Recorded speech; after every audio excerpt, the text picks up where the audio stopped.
માનસિક તકલીફથી ગુમસુમ બેસી રહેતા વૃદ્ધની સારવાર કરાવી સેવા યજ્ઞ સમિતિએ તેઓના પરિવારજનો સાથે મિલન કરાવતા ભાવ વિભોર દ્રશ્યો સર્જાયા હતા।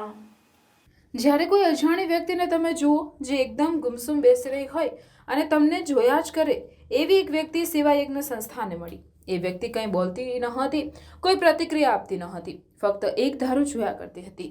વ્યક્તિની આંખો જોતા એવું લાગતું હતું કે એ વ્યક્તિ કંઈક તકલીફમાં છે। આવી જ એક વ્યક્તિ છે જેમનું નામ ઈશ્વરભાઈ છે। ઈશ્વરભાઈ કશું જ બોલતા ન હતા, બસ એક ધારું જોયા કરતા હતા।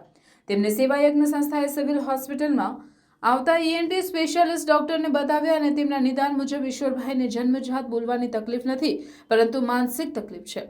આથી સેવા યજ્ઞ સંસ્થાએ ઈશ્વરભાઈની માનસિક રોગના નિષ્ણાત ડોક્ટર સુનિલ ચૌધરી પાસે સારવાર કરાવી। ડોક્ટરની સારવારથી ઈશ્વરભાઈ તદ્દન સારા થઈ ગયા।